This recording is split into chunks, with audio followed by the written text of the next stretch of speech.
The rain didn't just fall. It assaulted the world. It hammered against the flimsy roof of Sarah's 20-year-old sedan, a relentless drumming that echoed the frantic beat of her own heart. The windshield wipers, frail and worn, fought a losing battle against the deluge, smearing the cascade of water into a blurry, hypnotic mess of streetlights and shadows. In the back, bundled in blankets, were her two reasons for everything. 7-year-old Maya, her brow furrowed with seriousness far beyond her years, and 4-year-old Leo, fast asleep, his small chest rising and falling in the peaceful rhythm of innocence. Sarah glanced in the rearview mirror, her tired eyes meeting Maya's. "Almost home, sweetie," she murmured, the word a hollow promise even to her own ears. The car sputtered, a violent, metallic cough that shook the frame. It was the third time in 10 minutes. The gas gauge was on empty. Her bank account was even emptier, and the eviction notice felt like a lead weight in her purse. She was a widow, a mother, and a nursing assistant at Northgate General, a job that paid just enough to keep them perpetually on the edge of a cliff, never enough to step back to solid ground. Her shift had been 16 hours long, a double to cover for a sick colleague, and every bone in her body ached with a weariness that felt ancient. The sputtering grew worse. The car shuddered, groaned, and then, with a final, defeated sigh, it rolled to a silent stop on the shoulder of a dark, tree-lined road. Sarah's head fell against the steering wheel. A tear of pure, undiluted frustration escaped and traced a hot path down her cold cheek. "No, no, no," she whispered, her voice cracking. "Not now. Please." Maya's small hand rested on her shoulder. "It's okay, Mommy. We can wait for the rain to stop." The simple faith in her daughter's voice was a knife to her heart. Through the smeared glass, a flicker of red and blue lights caught her eye. Further up the road, around a blind curve, a car was mangled against an old oak tree, its front end crumpled like a discarded piece of paper. Another car, a sleek, expensive-looking SUV, was parked haphazardly nearby, its driver standing on the phone, shielded by an umbrella, pointedly looking away from a wreck. People drove by, slowing down to gawk at the tragedy before speeding up again, eager to escape the orbit of someone else's misfortune. But Sarah saw something they didn't, or perhaps something they chose not to see. A shape lie on the wet asphalt near the driver's side of the crashed car. A person, her training, the core of her being that had pushed her into the world of healing, screamed at her. But her fear, the cold, practical fear of a mother with 2 children in a broken-down car on a dangerous night, screamed louder. "Don't get involved. It's not your problem. You have your own to worry about." She watched as another car slowed and then accelerated away. No one was stopping. The figure on the ground hadn't moved.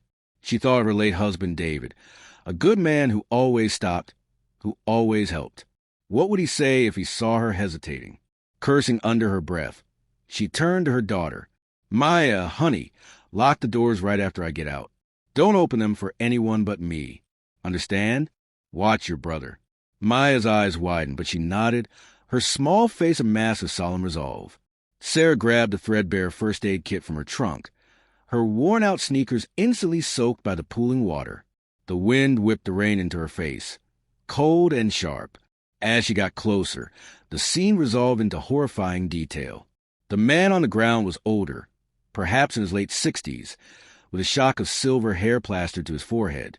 He was dressed in worn jeans and a simple, soaked flannel shirt, looking less like the driver of the modest sedan and more like a groundskeeper who'd stumbled into the wrong place. A nasty gash on his forehead was bleeding freely, the red swirling with the rainwater on the pavement.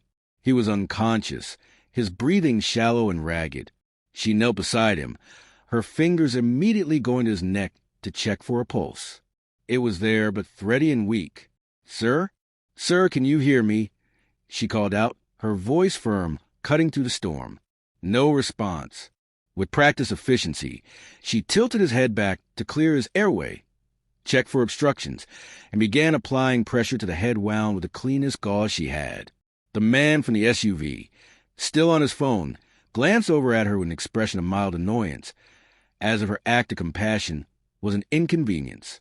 "The ambulance is on its way," he called over, his tone clipped and dismissive. "You probably shouldn't be touching him. Liability." Sarah ignored him, her focus entirely on the man at her feet. She covered him with the one dry blanket she had in her car, the one she kept for the kids. She spoke to him in a low, soothing voice, telling him help was coming, that he wasn't alone. It was what she did for her patients at the hospital. The scared, the lonely, the ones ignored by busy doctors. She treated the person, not just the ailment. In the distance, the wail of a siren grew closer, a welcome and terrifying sound. As the paramedics loaded the man onto a stretcher, one of them looked at her, noting the professional way she had managed the scene. "You a nurse?" he asked. "Nursing assistant," she replied, shivering in the cold. "At Northgate." He nodded, impressed. "Good work. You probably kept him stable." They asked for her name for the report, which she gave, before the ambulance doors slammed shut and it sped away, leaving her alone in the roaring darkness. She trudged back to her car, drenched and trembling, her own problems crashing back down on her. The tow truck would cost money she didn't have. A taxi would be just as bad. Defeated, she was about to call her sister for a ride when a police officer, who had been securing the scene, tapped on her window. He'd overheard her conversation with the paramedic. "You work at Northgate?" "That's where they took him," he said. "I can give you and your kids a lift there. You can sort out the car in the morning." Relief washed over Sarah so powerfully her knees felt weak. It was a small mercy, but tonight, a small mercy felt like a miracle. The emergency room at Northgate General was a controlled chaos of bright lights, beeping machines, and the low hum of human suffering. Sarah, with a sleeping Leo in her arms and a silent Maya clutching her hand, felt a familiar sense of dread. This was her workplace, but tonight she was on the other side of the invisible wall, a civilian, a problem, and the person who enforced that wall with an iron fist was already marching toward them. Karen Caldwell was the hospital's evening administrator, a woman who seemed to be powered by sterile procedure and a thinly veiled contempt for anyone she deemed beneath her. Her heels clicked on the linoleum with the sharp, unforgiving rhythm of a metronome. "Sarah, what in heaven's name are you doing here? And with your children?" Caldwell's eyes, small and critical, raked over Sarah's drenched clothes and disheveled appearance. "This is a sterile environment, not a daycare." "My car broke down, Mrs. Caldwell," Sarah began, her voice weary. "There was an accident and I—" Caldwell cut her off, her gaze flicking to the gurney being wheeled past them, the one carrying the man from the accident. Her lip curled in distaste as she took in his muddy, simple clothes. "You were involved with that?" "Sarah, we have a protocol. You do not get personally involved with patients, especially not transients." The word dripped with disdain. "He's not a transient, he's an injured man," Sarah said, her exhaustion giving way to a spark of anger. "No one else was helping him. I did what anyone should have done. What you should have done is your job, during your shift, which ended hours ago." Caldwell snapped, her voice low and venomous. "Now you brought this mess here, and you're loitering in the ER with your family. It's unprofessional. It reflects poorly on the hospital." She gestured dismissively. "Go home. Sarah, I'll deal with the paperwork for this John Doe." The dismissal stung more than the insults. It was the erasure of her act, the reduction of a human life to a piece of paperwork. But she was too tired to fight. She found a quiet corner in the waiting room to call her sister, the humiliation a cold knot in her stomach. As she waited, a young doctor she recognized, Dr. Evans, approached her. "I heard what you did at the scene," he said, his voice kind. "He has a serious concussion and a couple of broken ribs, but he's stable. Your quick thinking with the airway and the bleeding, it made a real difference. He's a lucky man." The small validation was like a sip of water in a desert. The next day, the consequences of her good deed began to rain down on her. The tow yard fee was $200. The mechanic's diagnosis was a fatal transmission failure. The repair would cost more than the car was worth. The landlord left another, more aggressive, voicemail. The walls were closing in. At work, the atmosphere was even colder than usual. Caldwell watched her every move, her eyes promising retribution. She assigned Sarah the most grueling tasks: cleaning bedpans in the infectious disease ward, transporting heavy equipment from the basement, a litany of thankless jobs designed to wear her down. Rumors began to circulate, whispers that Sarah had been reckless, that she had overstepped, that she had somehow been responsible for the accident. Caldwell, she knew, was the source. A few days later, Sarah was called into Caldwell's office. The room was immaculate, sterile, and cold, just like its occupant. "Sarah," Caldwell began, not bothering to make eye contact as she straightened a perfectly aligned stack of papers. "There has been a complaint. A patient's family reported a missing wallet. The patient was in the ER the night you brought in that man from the accident. You were seen in the vicinity." Sarah's blood ran cold. "What? I didn't take anything. I would never." "No one is saying you did," Caldwell said, the insinuation hanging thick in the air. "But the optics are not good. An employee off the clock, involved in a messy situation, and now something is missing. It creates a perception of unreliability." She finally looked up, her gaze like ice. "I'm putting you on probation.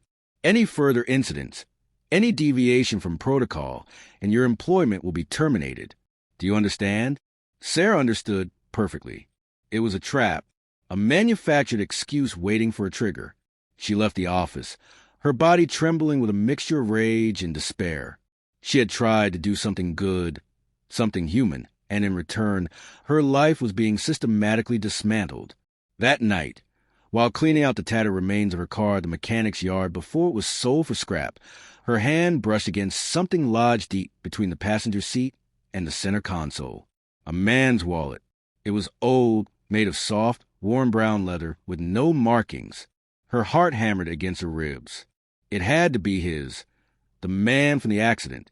It must have fallen out of his pocket when she'd used her blanket to cover him. Her first instinct was to march into the hospital and throw it on Caldwell's desk, a vindication of her innocence. But she stopped. Caldwell would just twist this, claim she was returning it only because she'd been caught.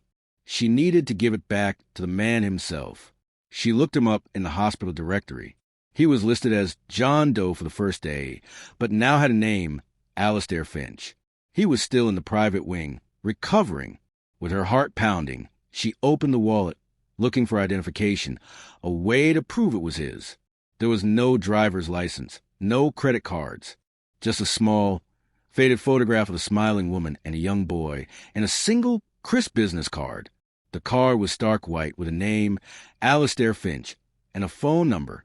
No title, no company, no address. It was strange, but she knew what she had to do. Her probationary status meant she wasn't supposed to interact with patients outside of her direct duties, especially not in the exclusive private wing. But this was about more than her job. It was about her integrity. After her shift, she took the elevator up, her stomach in knots. She found his room and knocked softly. A quiet voice said, "Come in." Alistair Finch was sitting up in bed, reading a book. The gash on his forehead was healing, and though he looked tired, his eyes were remarkably clear and intelligent. They widened slightly in recognition when he saw her. "It's you," he said, his voice raspy but warm. "The angel in the storm." Sarah blushed, fumbling with the wallet. "I think this is yours, sir. It must have fallen out in my car. I only just found it." She held it out to him. He took it, a slow smile spreading across his face. He didn't even look inside. "I knew I'd lost it. Thank you. I was more worried about the photograph than anything else." He looked at her, his gaze penetrating, kind. "They told me what you did at the scene. They also told me your name is Sarah. I owe you a great deal more than thanks." "You don't owe me anything," she said quickly. "I'm just glad you're okay." They talked for a few minutes. He asked about her children, her job. He was an easy person to talk to, a grandfatherly figure with an attentive ear. She found herself telling him about her car, her financial struggles, without meaning to. She didn't complain.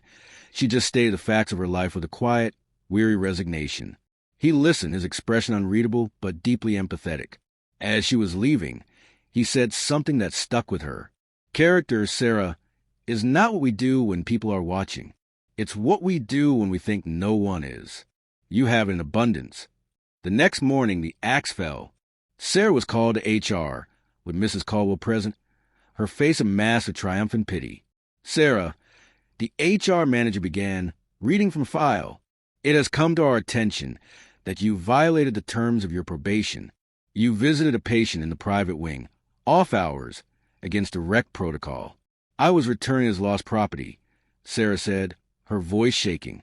Caldwell scoffed softly. A likely story. It's a clear breach of conduct. Your presence on that floor was unauthorized. Given your probationary status, we have no choice. Northgate is terminating your employment, effective immediately. It was happening. The final push off the cliff. She thought of Maya and Leo, of the eviction notice, of the crushing, suffocating weight of failure, all for stopping to help a stranger. The injustice of it was a physical blow, knocking the air from her lungs. She numbly signed the papers, cleaned out her locker, and walked out of the hospital for the last time, the world a gray, blurry haze. She had lost. She spent the next 2 days in a fog of panic, calling temp agencies, looking for any work she could find. Nothing. On the third day, the day before she and her children would be homeless, a long, black town car, the kind she'd only ever seen in movies, pulled up in front of her rundown apartment building. A man in a perfectly tailored suit stepped out. He looked like he was made of money and authority. He walked up to her door and knocked. Sarah's heart leaped into her throat. Was it the landlord's lawyers? She opened the door a crack. "Can I help you?" "Are you Sarah Jenkins?" the man asked, his voice polite but firm. "Yes. My name is Arthur Pence. I am Mr. Alastair Finch's executive assistant. He has requested to see you. He asked that I bring you to him." Confusion warred with fear. "See me? Why? Is he okay?" "He is recovering well. Thank you. As for why, he believes it is a matter of some urgency. For both of you."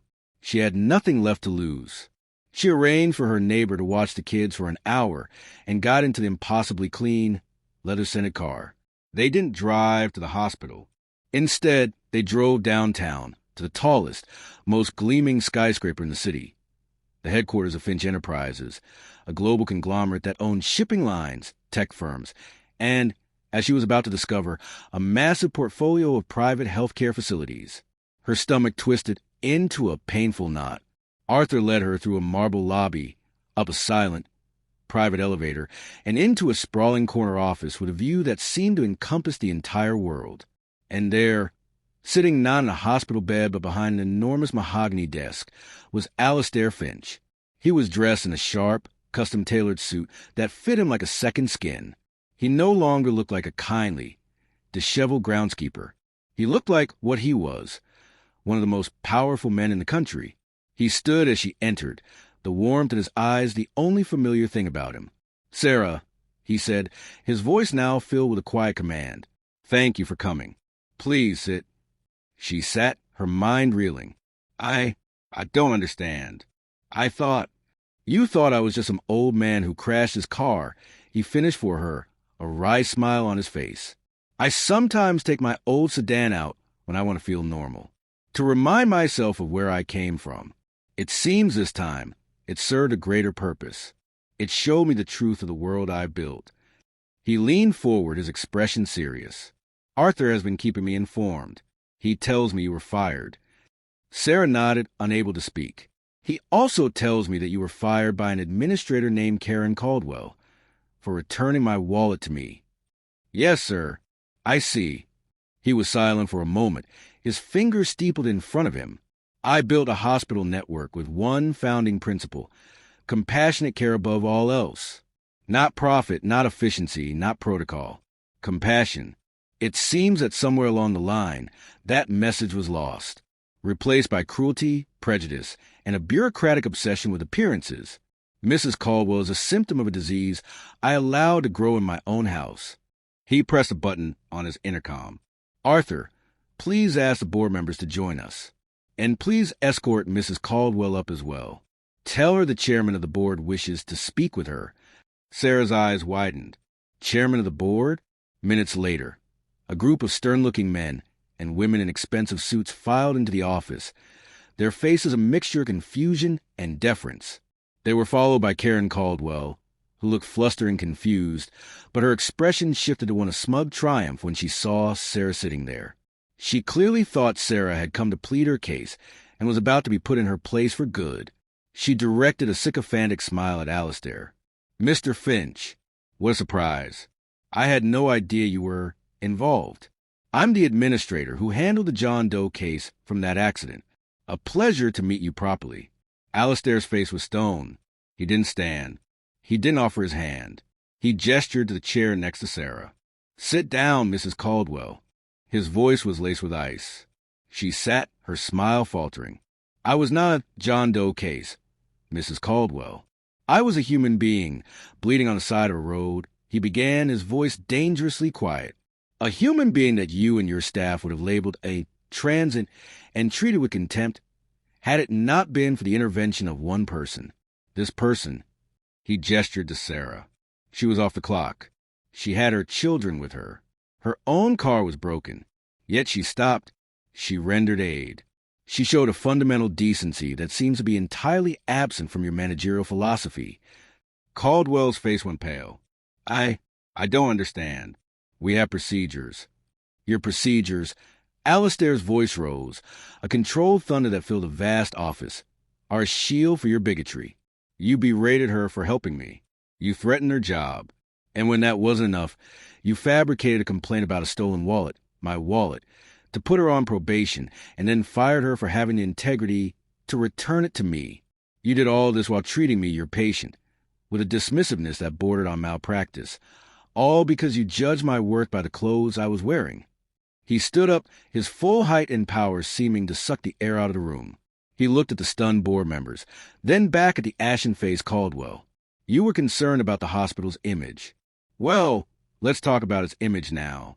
The image of a place where a good Samaritan is punished and a petty tyrant is rewarded. That is not the image of Northgate General any longer. As of this moment, your employment with Finch Healthcare is terminated. Security will escort you from the building. Your things will be mailed to you." Caldwell stared, her mouth opening and closing like a fish. The public, professional humiliation was absolute. She had built her entire identity on her position, her authority. And in one swift, brutal motion, it had been stripped away by the very man she had scorned. She was escorted out of the room, not making a sound, her face a mask of utter devastation. Alistair Finch then turned to Sarah, his expression softening completely. The thunder was gone, replaced by that grandfatherly warmth. "Sarah, what you did was not just kind. It was a litmus test for my entire organization, and you were the only one who passed. An act of grace like that cannot be simply rewarded. It must be invested in." He walked over to his desk and picked up a folder. "I have taken the liberty of paying off your debts. All of them. The eviction notice is canceled. A new, reliable family car will be delivered to your home this afternoon." Sarah started to cry, silent tears of shock and relief. "Sir, I can't." "You can, and you'll accept it," he said gently. "But that is the small part. That is just charity. I'm interested in transformation. I am establishing a new grant at Northgate, the Jenkins Grant for Compassionate Care. It will provide a full scholarship and living stipend for one exemplary employee each year to attend nursing school. And this year's first recipient, should you choose to accept it, is you." He slid the folder across the desk. "Your tuition is paid. Your salary will continue through all 4 years of your schooling, and a position as a registered nurse at Northgate General will be waiting for you upon graduation. All I ask is that you bring the same heart you showed on that rainy night into every room you enter." She could only nod, the tears flowing freely now. He had not just saved her from the cliff. He had given her wings to fly away from it forever. He hadn't just changed her life. He had given her a new one she had only ever dreamed of, one built not on a lucky break, but on the foundation of her own character. The world had tested her, pushed her to the brink, and for a moment she thought it had broken her. But in the end, it had revealed who she truly was, and in doing so it had shown her, and everyone else, what true power really looks like. It isn't found in a skyscraper office or a fancy title. It's found in the simple, brave, and profound choice to stop and help someone in the rain. The stories that matter most are not the ones about the powerful humiliating the weak, but about the moments when the tables are turned by the undeniable force of character. They remind us that integrity is a quiet power, that compassion is a hidden strength, and that justice, though it may travel a long and difficult road, always finds its way home. We live in a world that often rewards privilege over principle, but stories like Sarah's prove that the truth has a weight of its own, capable of toppling even the most arrogant empires built on prejudice and pride. If you believe in the power of these truths and want to see more stories where the underestimated rise and the deserving find their justice, subscribe to our channel and join a community that celebrates the triumph of the human spirit.